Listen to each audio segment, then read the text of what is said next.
Okay, I'm back. Alright. Legion. Okay, Legion superheroes. Okay, the story. Again, Legion's story and adventure. It's good, but still not as good as what goes on the main Legion title. And Adam co-feature is pretty awesome. Moving right along, we've got Green Lantern number 57, The Predator. The Predator entity is revealed. Well, I'm sorry, not Atrocitus. Fleas, yeah. And Hal Jordan are running from Obsidian and possessed Hammond.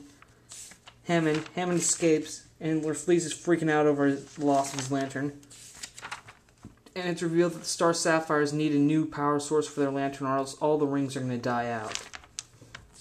And thankfully, they say Carol Ferris is in Vegas hunting down the Predator entity. And pretty much, they tell her that she has to find the entity, or else the main lantern will die. And the Predator entity is able to find a host and to take control over him. And while Carol is there, in Vegas, she finds their fleas, and he's happy because he found an all-you-can-eat buffet.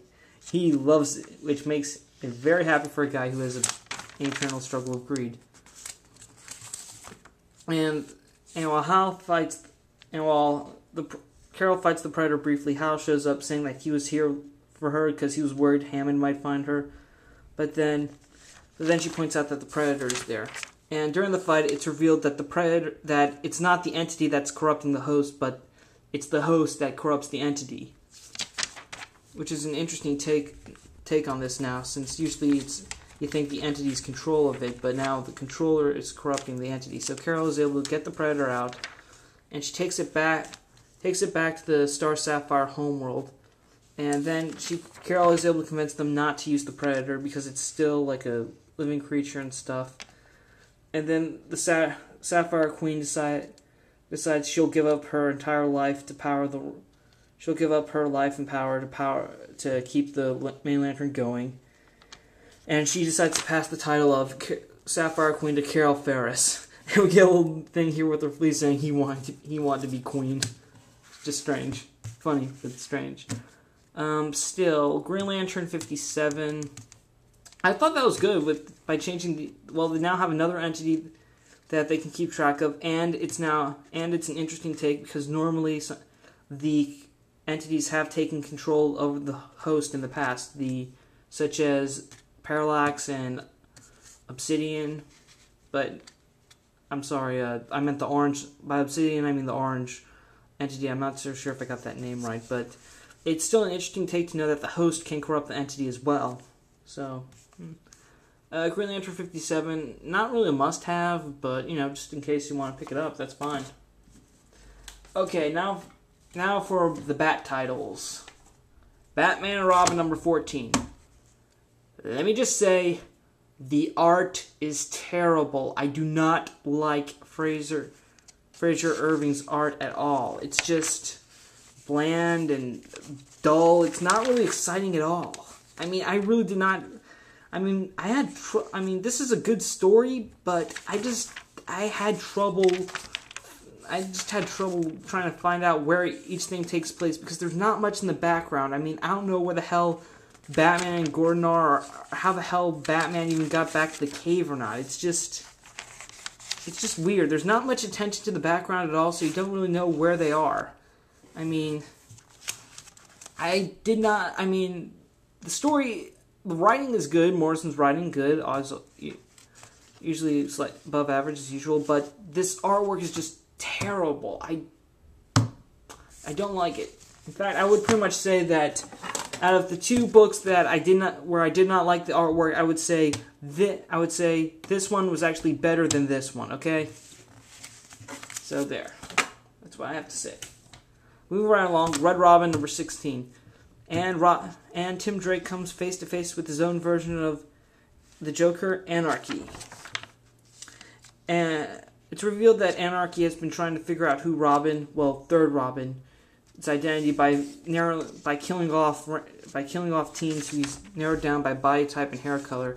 And through the whole time, Tim's communicating with Lonnie Mackin, the original Anarchy, Of course, the original Anarchy, Lonnie was just more of a anti-hero, vigilante kind of thing. I don't know, it's during the 90s, and I don't really have a good, clear view on Anarchy because it was the 90s, and I couldn't have been distracted by anything that didn't have Pokemon on it.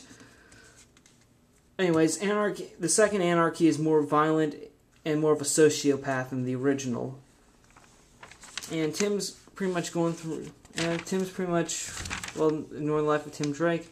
Anarchy apparently has Lonnie in a coma and is pretty much using his brain as a computer, much like which kind of reminds me of the original intent of Calyx Y.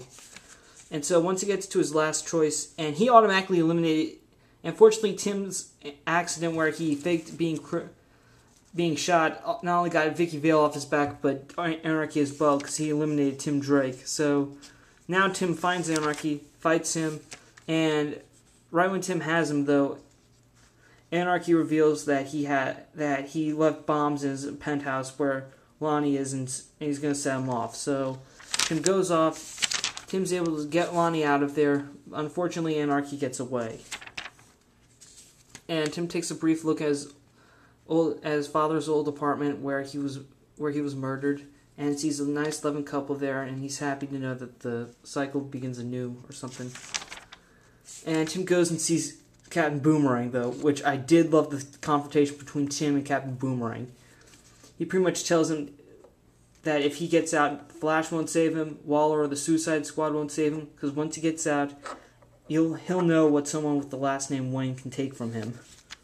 So that's pretty awesome, how Tim's able to confront Captain Boomerang and do that. Not as Red Robin, but as Tim Drake and do that. That was just good.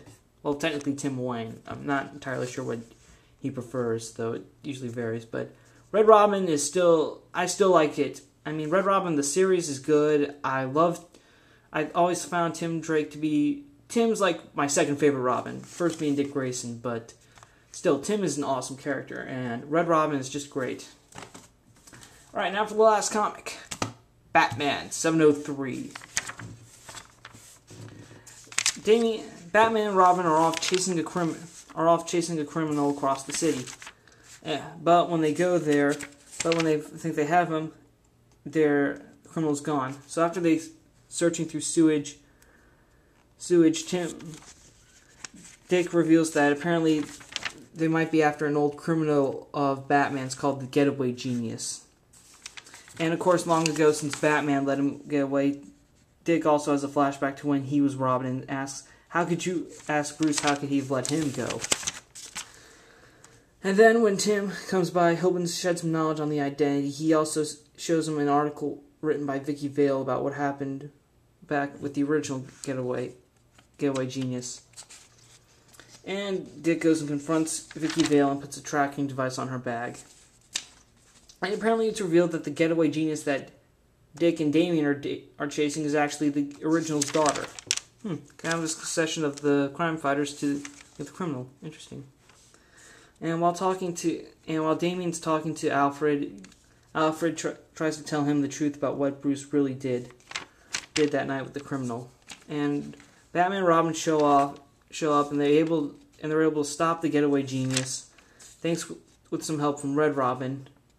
And then Batman reveals to Robin that the real reason Bruce let the Getaway Genius go is because he was stealing some drugs to keep him alive long enough to spend time with his daughter. So Dick tells Damien that Bruce didn't want another child to grow up without their parents, so he backed up the farm.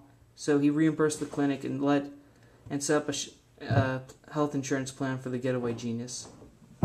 And so Damien realizes that his dad was pretty cool like that. And when they're talking, Dick says you'll be a big part of when he comes back, and Damien says if, and Dick just points out when.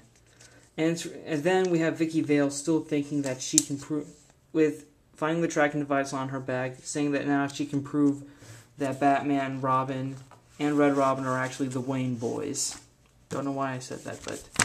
Okay, Batman 703 was a great read, and it set a prelude to Bruce Wayne: The Road Home, so...